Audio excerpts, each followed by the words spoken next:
आज विधानसभा के अंदर प्राइवेट मेंबर डे होने के नाते बिजनेस ऑलरेडी जो लिस्टेड था उस पर कार्रवाई होनी थी, लेकिन बहुत विचित्र लगा हमें जब उस बिजनेस में जिस बात का जिक्र नहीं था वो भी वहाँ पर उनने करने की कोशिश की।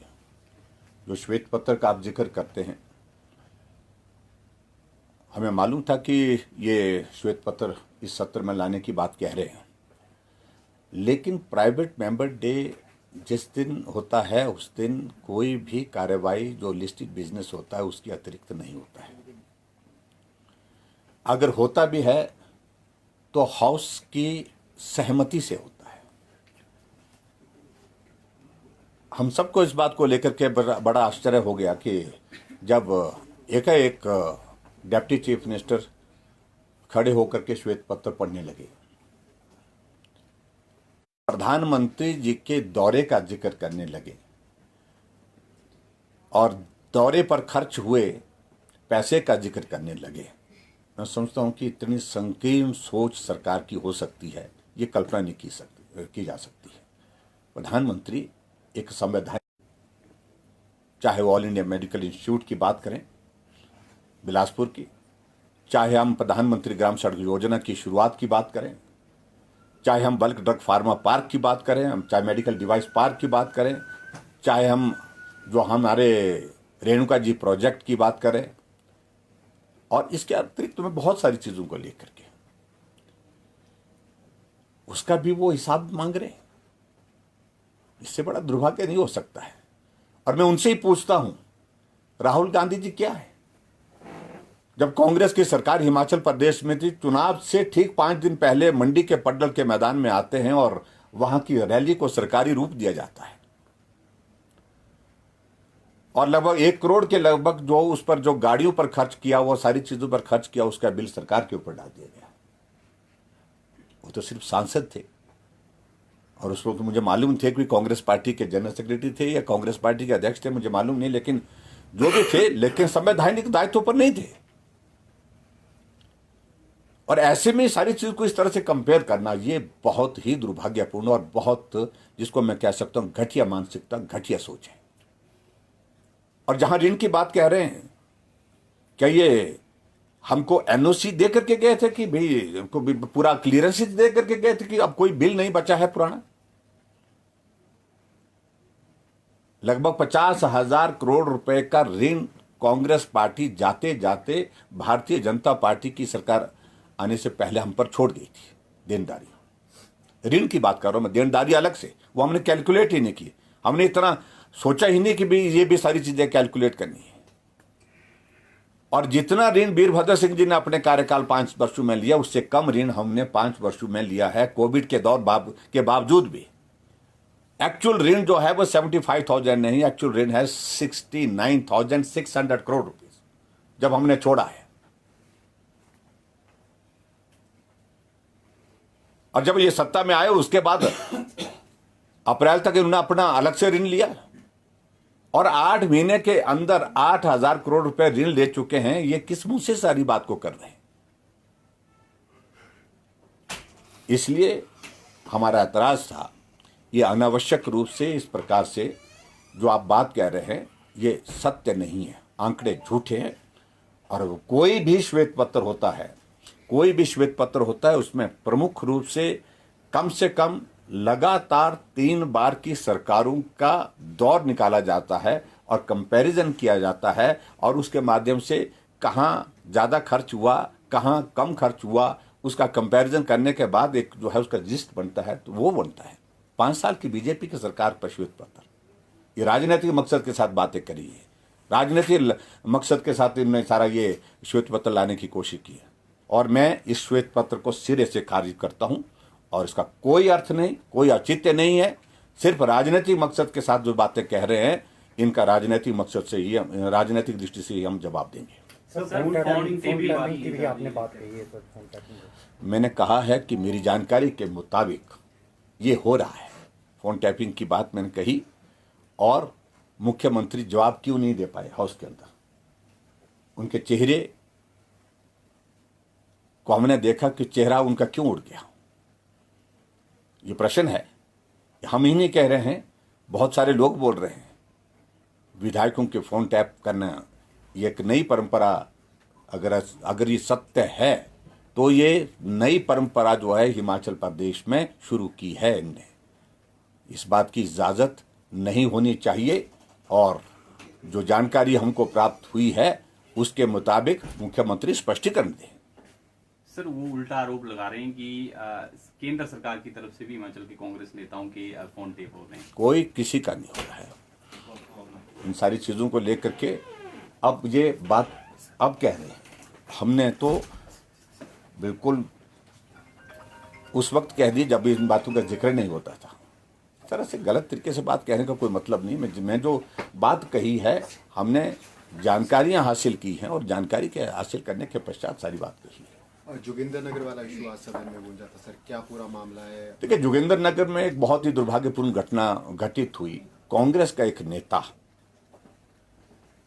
SCPWD के दफ्तर में जाता है, दरवाजे में कुंडी मारता है और गिलास तोड़ता है, पानी फेंकता है और कहते हैं कि एक SDO के ऑर्डर तुमने मेरी मर्जी के बिना, मेरे से पूछे बिना क्यों कर?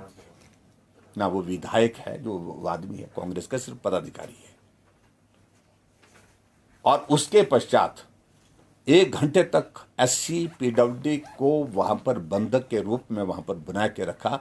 25 लोग कमरे में घुसे और उनको कहा यहां साइन कर, अगर नहीं करेगा तेरा हम क्या हाल करेंगे तो तू याद करेगा। बहुत सारी धमकी दी, सारी चीजों को मैं जिक्र नहीं करना चाह रहा हूं। और उन्हें जो अपनी कंप्लेंट की उसमें सारा जिक्र किया हुआ, बहुत सारी बातों का जिक्र किया उसमें। और ये स्थिति सरकार की 9 महीने के कार्यकाल में आ गई है। गुंडागर्दी, दादागिरी अधिकारियों के साथ, और अधिकारियों के साथ नहीं, और चारों तरफ ही तांडव मचा रखा हुआ कांग्रेस के लोगों ने इस प्रकार का। और ऐसे में हमने जब मांग की कि इस सारे मामले की FIR दर्ज भी बहुत ज्यादा बार बार आग्रह करने के बाद, दबाव करने के बाद कि FIR दर्ज नहीं हो पा रही थी, लेकिन आखिरकार FIR दर्ज हुई। और वो मुख्यमंत्री जी के खास आदमी हैं। मैं ये बात रिकॉर्ड पे ही लाना चाह रहा हूं। क्या मुख्यमंत्री उसके खिलाफ कार्रवाई करेंगे? क्या इस प्रकार की गतिविधियां और जगह भी हो रही है? हमारे पास रिकॉर्ड है कांग्रेस के 8 महीने 9 महीने की इस छोटे से कार्यकाल में भ्रष्टाचार का आलम यह है, जो छोटे छोटे इनके नेता आजकल बड़ी बड़ी गाड़ियों में घूम रहे हैं। 8 महीने में 4-4 मंजिलें कोठियां बन गई।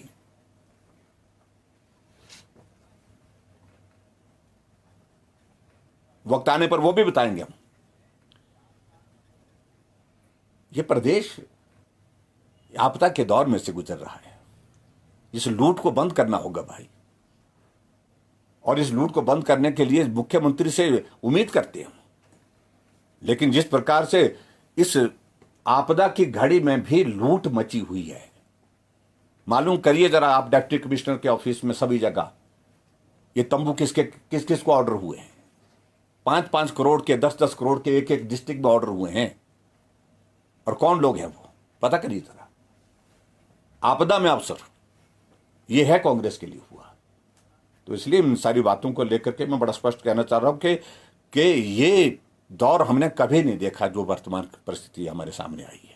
श्वेत पत्र में एक और बात का जिक्र किया गया उप मुख्यमंत्री की तरफ से कि अंतिम वर्ष में बहुत खर्च किया गया है और वो सरकार की छवि को सुधारने के लिए और चुनाव जीतने के लिए किया गया।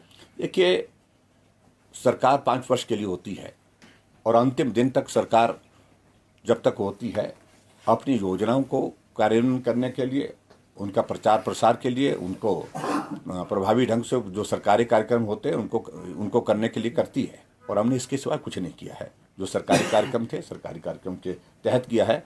और जो आरोप वो लगा रहे हैं, इस तरह के आरोप लगाने का तो मैं समझता हूं कि राजनीतिक मकसद के सिवाय और कोई मकसद नहीं है।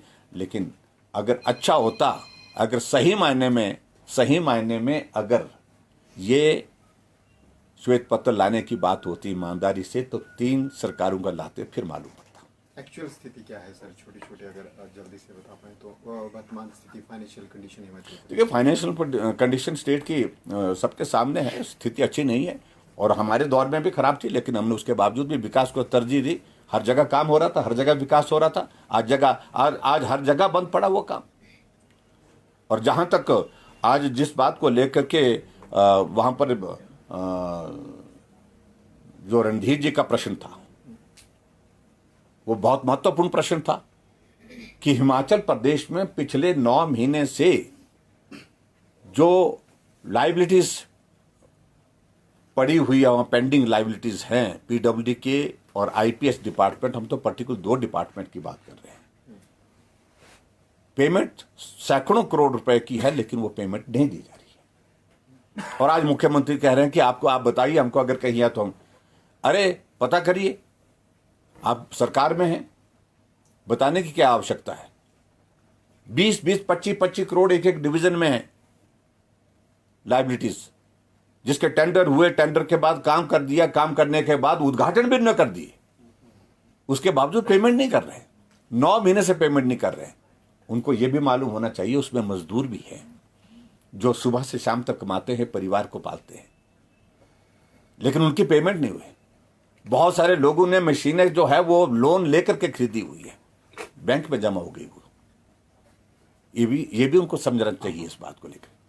और खास तौर से मैं पीडब्ल्यूडी मिनिस्टर के, मुझे लगता है शायद कोई टिप्पणी करी है उन्होंने, कोई बात कही है उन्होंने, मैं उनके बारे में ये कहना चाहता हूं,